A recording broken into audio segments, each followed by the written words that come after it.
Hollywood has been rocked by the Harvey Weinstein scandal this week, and now more accusations against the movie mogul. Actress Rose McGowan took to Twitter blasting Amazon head Jeff Bezos, tweeting, "I told the head of your studio that HW, Harvey Weinstein, raped me. Over and over I said it. He said it hadn't been proven. I said I was the proof."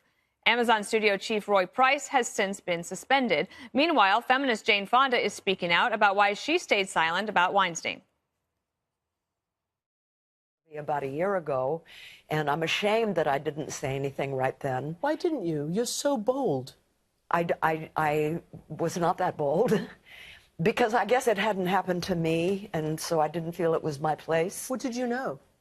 One of the women who has spoken out, Rosanna Arquette, told me, and it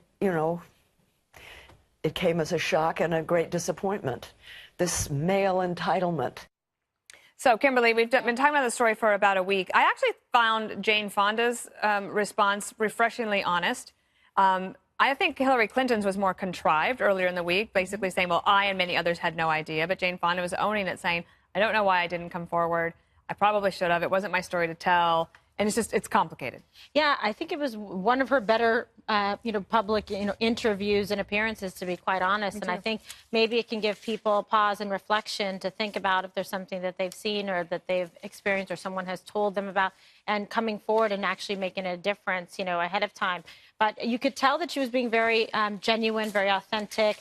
There was, a lot of, I guess, veracity is what it seemed like in terms of her story. And she was specific. And she even said, listen, it was Rosanna Arquette that came forward to tell me this, and kind of owning it, to say I should have done something. I could have done more, especially with her name and her clout and, her position in Hollywood. It's not the first time she's picked the wrong side, let's be honest. No. All right, that's fair enough. Well, how big a deal is this for Hollywood, Greg? We're 10 days into this story. I think that there's a lot of scared people right now.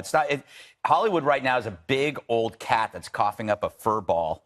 And they're trying. And if you just think Harvey's the only fur ball, I don't think so. And I think the positive, what we can get out of this is we no longer need to take any moral lecturing from these holier-than-thou celebrities who are telling us about climate change, about the environment, who lecture us on sexism in the workplace or racism when they have been living with this secret. We've talked about this before. There's no such thing as an open secret. If everybody knows about it, it's actually a secret that you're hiding.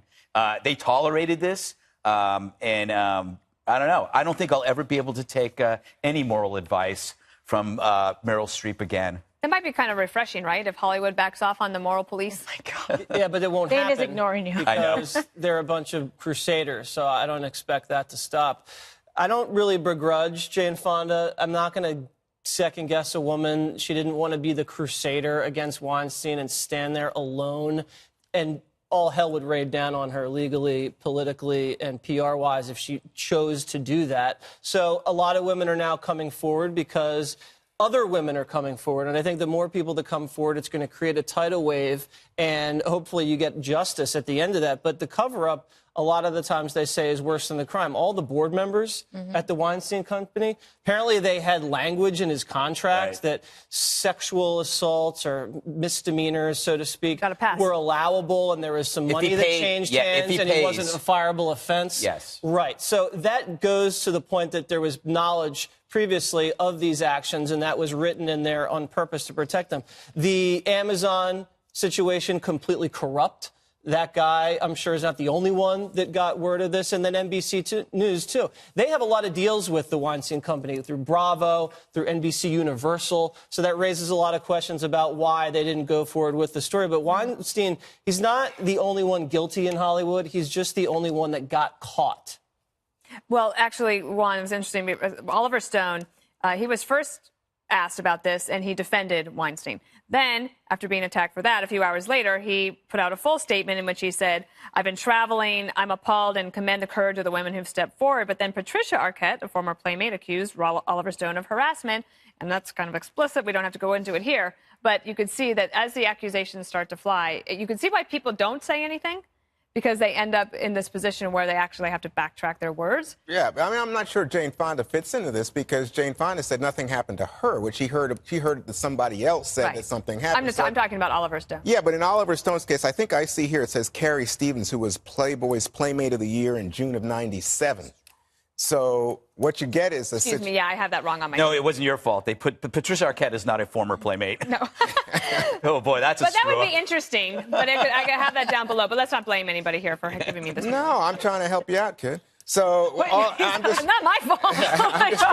Don't you know the difference? Yeah. Anyway. Oh my God. Anyway, so like this woman She's said. sweet. She doesn't know about Right. that. Anyway, so this woman says that Oliver Stone once grabbed her at a party, right? Was groping her. So you get in a situation then where Oliver Stone initially says, oh, well, gee, I didn't realize how many people had corroborated the New York Times story, which has since, I think, been enlarged on by the New Yorker story. But then he says, oh, at that point, he thinks it's reprehensible and terrible and all that. Right. But then you go to the story about the Amazon executive who is now on leave, this guy, Roy Price. Yep. And there's such an interesting story there because you have a woman who says she's a lesbian, and she says he gets in a cab and he's coming on to her and telling her all kinds of awful things. And then when she tells him that she's not only lesbian but married, he continues. And then when she complains about it, all that happens is he doesn't appear at her parties or any event that she's involved with. And just as an aside, her dad turns out to be Philip K. Dick, who is the famous author. Why are you laughing, Mr. Because I just love it when you retell an entire story. Well, I love it. No, the things that you find interesting in Yes. it. She's a lesbian. And her father's name was Philip Dick. It just seems amusing. I actually like his writing. I think science fiction is up your alley, too. No. Didn't he do Man Robot in the Stream High of Castle. Electric Sheep or something like that? Right, Man in the High Castle, which is what she's starring in, his daughter, right? Right. But the point is that this bad behavior is so consistent, and as we saw in the Amazon case, the higher-ups don't do anything. They think they can cover it up. And we've seen this throughout industries. Let me say, it ain't special to Hollywood. No, you're right. You're right. Could I ask a question about this? I think this, when somebody says they're going to sex addiction rehab, I always feel like that's a cop-out because this doesn't strike me as sex addiction. No. This strikes me as being a really gross creep. There are people that have genuine sex addiction. They spend hours in front of a computer and they ruin their careers. Function. Yeah, they can't function. He clearly can function. Right. He just knew he could get away with it. So I think that it's not a cop out. It's a way for him to pay a rich man's penance. It's trying to preempt it. So you would see this actually a lot in cases that I would handle if you had high profile defendants, especially ones that were well-funded and well-sourced. They would take their client and put them in a rehab, whether it was sex rehab, alcohol rehab, if it was like a DUI case or sexual assault.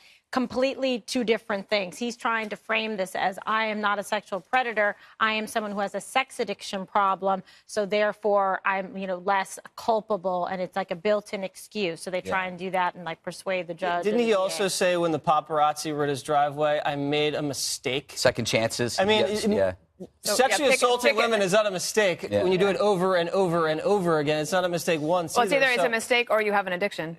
You're an addicted sexual that's not an addiction. It's not an addiction. But you are committing a crime. Yeah, you're a criminal. But here's the addiction. No, there is an addiction. Because one of the things is Wade Boggs. Remember Wade Boggs? Of course. He went, the third baseman for the Red Sox, he said he went into sex treatment.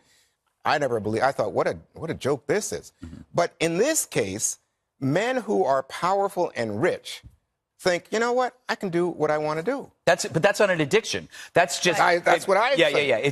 But you know what? Men like sex, and here are all these starlets hanging around, right? Mm-hmm. And these guys think they can get away with it, and no one's going to call him on it because, as in the Weinstein situation, he has so many connections, so much power, and David Boies, who was the lawyer that negotiated his last contract, said explicitly in the contract, it said he had these problems with, I think there were four women. Mm-hmm. So, I mean, it's not a secret. Yeah. That's an interesting legal decision, right, Kimberly? Yeah, it absolutely is. And we were touched on it earlier on your show. And the thing is, like, it just goes to show that these companies and his company had prior knowledge. They knew that was a problem. They went ahead and kept him in the employment, creating an unsafe environment for those that would come into contact with him. But they essentially were licensing criminal sexual conduct and saying that it was okay for you to do this as long as you pay us back. So they were more interested in a financial indemnification, but had no, moral qualms with it whatsoever. Could you see a class action lawsuit arising from something like this because of the number of women? Yes, and we talked about that earlier. Yeah, because the bottom line is you can have people then join together to bring a case like a civil suit, and in fact, even against the company to say, look, they acted in conscious disregard of this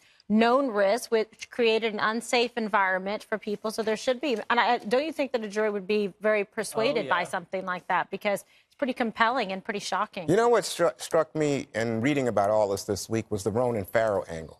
Now, Ronan Farrow's the journalist for NBC. NBC doesn't take the story. He goes over to the New Yorker, and the same story then becomes so explosive this week.